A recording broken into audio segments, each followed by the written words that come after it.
নমস্কার দর্শক বন্ধুরা, আশা করি সবাই খুব ভালো আছেন। আজকে আমি আবার একটি নতুন রেসিপি নিয়ে হাজির হলাম।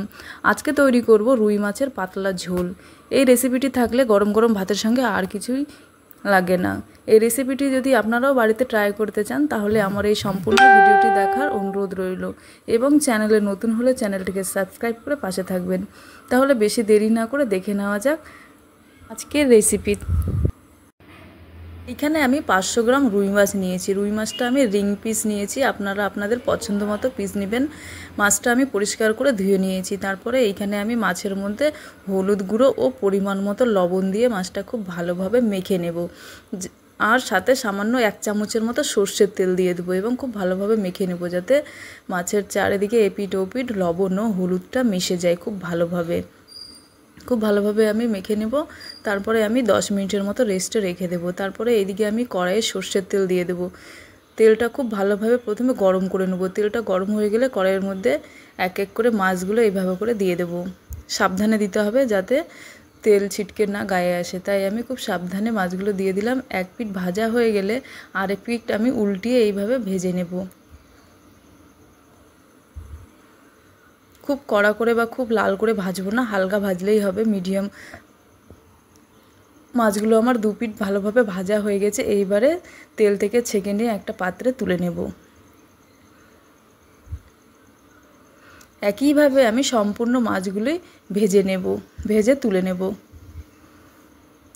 মাছগুলো ভাজা হয়ে গেলে ওই তেলের মধ্যেই আমি দিয়ে দেবো এখানে একটা মিডিয়াম সাইজের আলু। এইভাবে আমি আলুটা লম্বা লম্বা করে কেটে নিয়েছি। এবারে আমি তেলের মধ্যে দিয়ে আলুটা একটু লাল করে ভেজে নেব।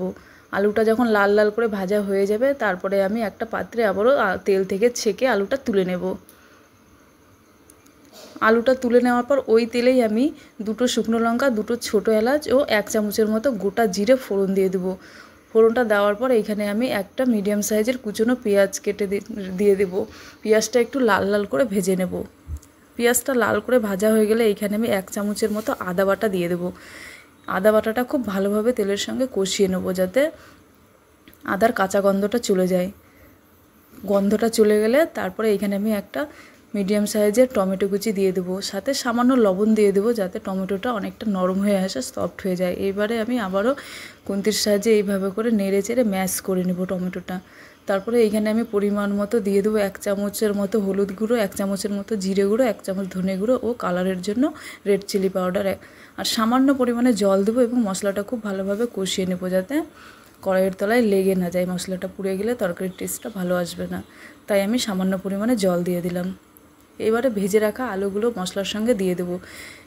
গ্যাসের ফ্লেমটা এখানে মিডিয়াম করে রাখবো এবং আলু ও মশলার সাথে খুব ভালোভাবে কষিয়ে নেব, যাতে আলুটা অনেকটা নরম হয়ে আসে ও মশলাটাও খুব ভালোভাবে কষানো হয়ে যায়। ভালোভাবে কষিয়ে নেব। কষাতে কষাতে দেখবেন যে তেলটা ছেড়ে আসছে অনেকটা, তাহলেই বোঝা যাবে যে মশলাটা খুব ভালোভাবে কষানো হয়ে গেছে, যে তেলটা আলাদা হয়ে গেছে, কষানো হয়ে গেছে। এবারে আমি এখানে পরিমাণ মতো জল দিয়ে দেবো।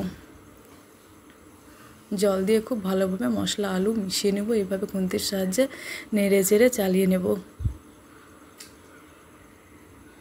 একটা ঢাকা দিয়ে ফুটতে দেব। 5 মিনিট পর আমি ঢাকাটা তুলে নেব। আবারও আমি খুব ভালোভাবে এইভাবে নাড়িয়ে চাড়িয়ে কষিয়ে নেব। জলটা খুব ভালোভাবে শুকিয়ে নেব। এইবারে আমি পরিমাণ মতো ঝোলের জন্য জল দিয়ে দেবো। যেহেতু আমি একটু পাতলা ঝোল করব, তার জন্য একটু জলটা বেশিই দিলাম। সাথে দিয়ে দিলাম পরিমাণ মতো লবণ। স্বাদ অনুযায়ী লবণ দিয়ে এবারে খুব ভালোভাবে মিশিয়ে নেব খুন্তির সাহায্যে। নাড়িয়ে চাড়িয়ে এইভাবে মিশিয়ে নেওয়া হয়ে গেলে গ্যাসের ফ্লেমটা হাই করে দেবো, যাতে ঝোলটা ফুটে ওঠে। ঝোলটা ফুটে উঠলেই আমি ভেজে রাখা মাছগুলো এক এক করে আস্তে আস্তে দিয়ে দেবো ঝোলের মধ্যে। এইভাবে মাছগুলো ছেড়ে দেওয়ার পর মাছগুলো আমি উল্টিয়ে দেব খুন্তির সাহায্যে, এইভাবে যাতে ঝোলের মধ্যে ডুবে যায়। চেপে চেপে এইভাবে আমি ঝোলের মধ্যে ডুবিয়ে দেব। মাছগুলো ছেড়ে দিয়েছি। এইবারে আবারও একটা ঢাকা দিয়ে দেব 5 মিনিটের জন্য। গ্যাসের ফ্লেমটা মিডিয়াম করে রাখবো, তাহলেই তৈরি হয়ে যাবে। ঢাকাটা তুলে আবারও আমি এইখানে সবশেষে 1 চামচের মতো গরম মশলা গুঁড়ো দিয়ে দেব। গরম মশলা গুঁড়ো দিয়ে ভালোভাবে গরম মশলাটা নাড়িয়ে চাড়িয়ে মিশিয়ে নেব। মাছের ঝোল আমার রেডি। এইবারে আমি গ্যাসটা বন্ধ করে দেবো, তাহলেই তৈরি হয়ে যাবে আজকে আমার খুব সিম্পলভাবে রুই মাছের ঝোল। আপনারাও এইভাবে বাড়িতে করে খেয়ে দেখবেন, খেতে খুব ভালো হয়, গরম গরম ভাতের সঙ্গে খেতে খুব ভালো লাগে। আর আজকের রেসিপিটি যদি ভালো লেগে থাকে তাহলে অবশ্যই লাইক করবে, কমেন্ট করে জানাবে এবং চ্যানেলে নতুন হলে চ্যানেলটিকে অবশ্যই সাবস্ক্রাইব করে পাশে থাকবে। দেখা হবে আবার অন্য কোনো রেসিপির সাথে। ভালো থাকবেন, সুস্থ থাকবেন।